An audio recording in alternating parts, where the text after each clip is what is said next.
So is this the first one? These two are the first ones. These two. You made them at the same time? And then these two I made, I made them for the And/Or store at Christmas 1979. I sold almost all of them. I made $150. Wow. Which back then was like a month and a half rent. Yeah. Like, okay, this is cool. I can do more. So then I did a few more. I did Hot Licks and TV Dinner. I just wanted to show you the beginnings of Frogs in Heat. This is a zoetrope strip that I drew in, I don't know what year it was, a long time ago. The zoetrope is a 19th century animation toy that, here it says 1982, that is one of the ways that I was frequently coming up with ideas for flipbooks. It's got 12 frames. It's a loop. This is 12 drawings, and drawing number 1 and drawing number 12 meet up again with each other to create a continuous cycle. And so if you spin the zoetrope and you look over the top, you can't really see anything, but when you look through the slots, you can see the animation. These 12 frame cycles, they repeat, and I'd be looking at the repetition and then want something to happen because the repetition becomes repetitious, right? And so then I would come up with something that happened, and that would turn the action from a cyclical event to a linear event. So here's another one. I think this one's actually earlier. This is the zoetrope strip for TV Dinner. It's fallen apart, so it's not continuous anymore. So the TV is opening its mouth continuously, or if you're rotating the zoetrope in the opposite direction, it's closing its mouth continuously. It's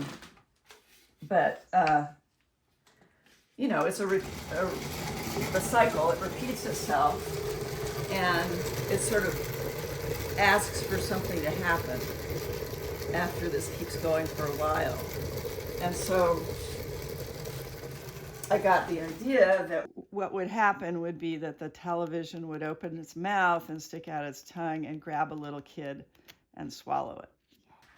So I made this for a political art show that was happening in this little kind of ad hoc gallery on 19th Avenue in Seattle. And I made this zoetrope strip based on a photograph of Ronald Reagan that was in the newspaper. Then sometime later, as we were coming up to the 1984 election, I was thinking, I should make it into a flip book. So he's in the fishbowl on television with the fish swimming back and forth, and then the fish are getting scrawnier and scrawnier. And then the fish above turn into sharks and come down and wipe out the fish on the bottom. And then Reagan pushes his hair back, and in the process of pushing his hair back, there's a little shadow there under his nose that makes him look like somebody else.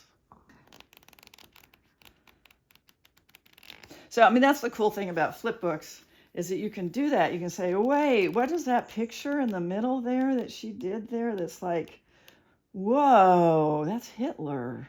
A little subliminal. Subliminal images, yeah.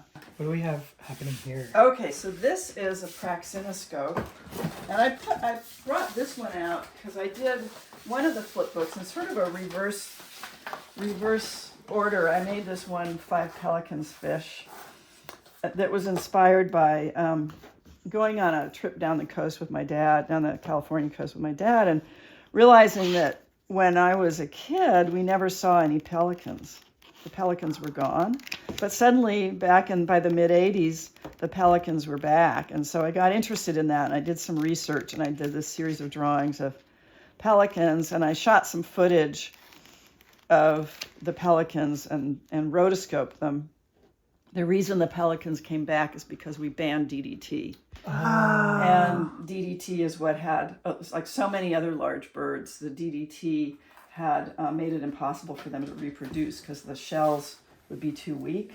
So this is an example of the positive that can come from environmental regulation and from us figuring out how to correct our errors. So I made the zoetrope strip using one of the sequences that I shot. So this is rotoscoped from live action footage of a pelican flying. And it's just a cycle, but of course the pelican was, the wing beats the cycle, but the pelican was moving in a linear way. And so I was inspired by a student of mine who got into making these praxinoscopes, which is another form of an animation device that came out of the 19th century. And this one is adapted from an old record turntable.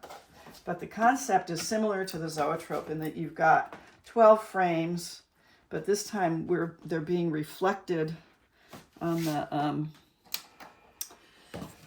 on a mirrored surface, so it's a little bit clearer. You have you can see more detail in a praxinoscope than you can in a zoetrope.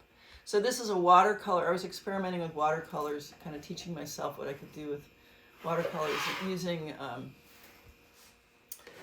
this really good watercolor paper and using the same artwork. And these other ones, these are cyanotype ones that I made just as an experiment. And over on that wall, there's a bunch of other ones that I experimented with.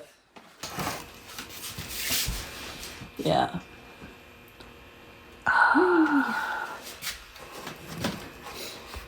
Beautiful. So animation can come in any form, any format. And I do want to give a shout out to my undergraduate mentor, George Griffin, who is the one who got me started on Flipbooks way back when. I started making them from my two undergraduate films, body sketches. So this is artwork from body sketches that I colored in. And then Egg Chase, which was an earlier film, and that's backwards. Yeah. Where do you stand on the flip forwards or backwards? I like to flip backwards, flip back to front, because I get a better grip. Yeah. If I hold the binding like this, and then I can flip it with my left hand. Now, if I were a lefty, that would be hard. You'd have a different feeling about it. Yeah. It also ends with the title, which is nice. It ends with the title. Yeah, I like that circularity for it. It kind of encourages you to go back to the beginning. Yeah. I'm on your side. Thank you. I'm glad. And I'm noticing it's funny looking at all these different flipbooks, other people's flipbooks, who goes which way. This is Running Octopus. So I did this also rotoscoped from footage of the octopus at the Seattle Aquarium. Since there's often like a political message in some of these philosophical messages, did you ever feel like you put one of these out and then you got some sort of feedback back that it had some impact?